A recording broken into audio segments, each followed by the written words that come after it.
Hello and welcome back. Today we are talking about the imposter complex, what it is, and 3 ways to eliminate it. Maybe not for good, but to get rid of it in a certain situation and how it shows up for us. What is the imposter complex? Well, I first learned about the imposter complex from Tanya Geisler. She is a fellow coach who talks about all things imposter complex, and she's the first person that I learned about this from. Recently, I have been noticing the imposter complex really popping up for many of my clients, and it's even popped up for me as well. And I know that there are 3 strategies that are particularly effective in getting rid of the imposter complex in these scenarios. My name is Alicia Wilfert. I am a life coach to women in transition, and I'm the founder of Yoke and Abundance. Let's talk about the imposter complex. Psychology Today defines the imposter complex in this way. Let me read their quote. People who believe that they are undeserving of their achievements and the high esteem in which they are generally held. This is when people believe that they aren't as competent as others perceive them, and that they're afraid that people are just going to find them out, or that they need to continually learn more, not because they want to learn more, but because they're afraid that they don't know enough as their peers. There are many ways that the imposter complex can rear its ugly head.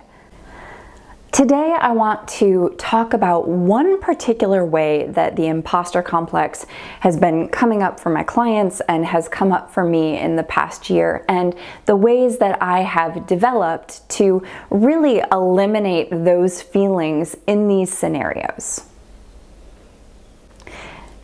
This particular way that it shows up is sometimes called the Superwoman or the Superman. In this particular way, in the Superwoman or the Superman, that the imposter complex shows up is that it is a place where you feel like you don't measure up to your peers. You are afraid that you need to work harder or learn more, that you don't measure up and they are going to find you out. So this spurs you to be a complete overachiever. You become addicted to the validation that comes through working harder and more instead of enjoying the work itself. I've seen this showing up for my clients recently in that they go to an event, a conference, a retreat, an area where they are already an expert. They're already really good at what they do. And this fear is coming up inside them that they don't measure up, that their work isn't as good as their peers, and they wonder if they're the weakest link in the room. This can create debilitating fear and can even cause us to underperform in those scenarios or not bring our full, authentic selves to the table.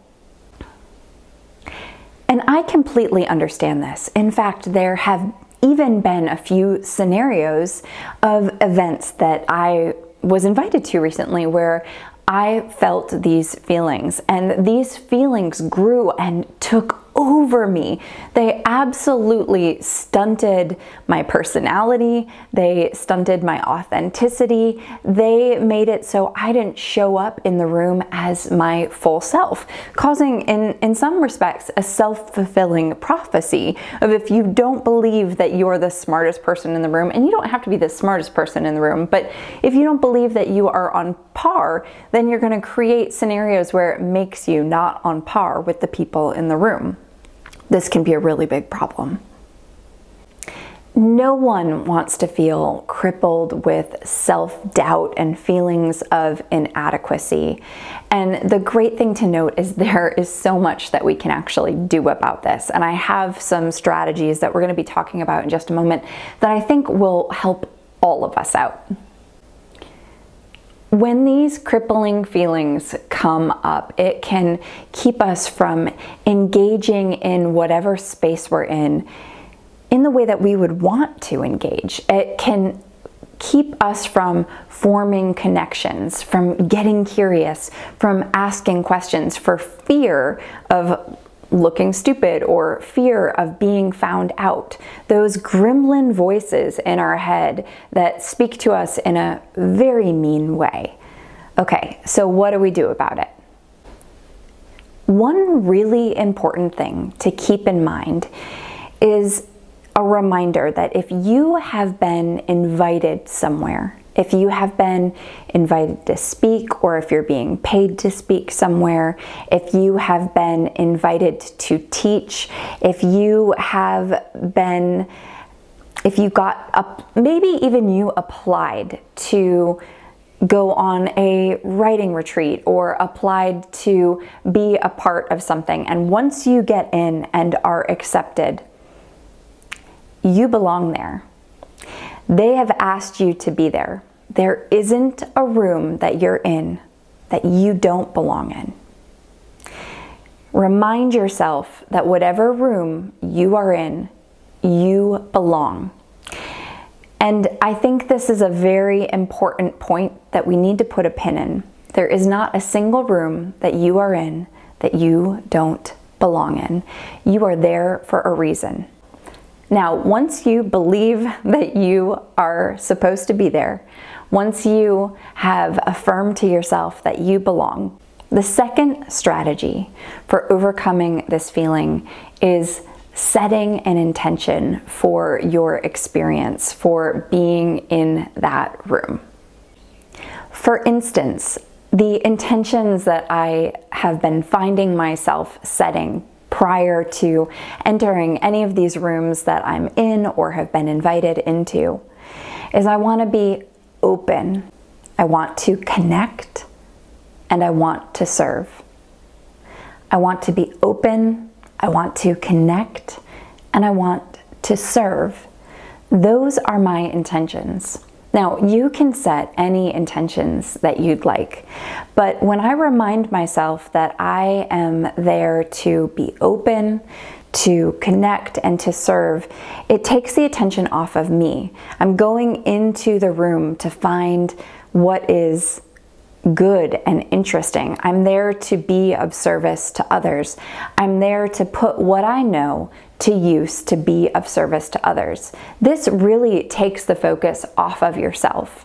If you are feeling those crippling feelings of self-doubt, of imposter complex in whatever way they show up, it is actually keeping you from being able to serve the people that you're connecting with. And that is such a disservice, not only to you, but to those around you. If all you're thinking about is how you don't deserve to be in the rooms that you're in, then unfortunately it's creating a really painful feeling for yourself, and you really aren't serving the people that you are there to serve, which is the main point. So use this one technique to pause, to think about whatever it is you're going to do, who you're going to be interacting with, and think about what your intention is while you're there. And then anytime you're in a room and you feel those feelings of self-doubt or imposter complex creep in, shift the focus back to your intention. I promise it will make a huge difference. Now, the third thing that you can do is visualize the outcome you want to have. So prior to going to an event, prior to going on a retreat or connecting with others or being in a room with your peers, you can pause and think about what is the outcome you want to have along with your intention, right? So at the end, how is it that you want to feel? Do you want to feel like you were serving? Do you want to feel connected? Do you want to feel the joy that comes from knowing that you did a good job? Before you go, take 3 to 5 minutes to pause, think about that feeling, close your eyes, really imagine what's happening on the drive home, on the trip home, and how you feel. And then try to conjure that feeling in your body. A good friend of mine who is a therapist, she uses this with her clients, and she says, if you know what the destination is, then everything falls in line to get you to that place. This is a fantastic technique that really gets you out of thinking about the negative and what can go wrong into thinking about all the things that are going to go right. I hope you'll give these 3 techniques a try, and then let us know in the comments section how it went for you. If you have enjoyed this video, please hit like, subscribe, and share with a friend who you think would enjoy this video too. See you next time.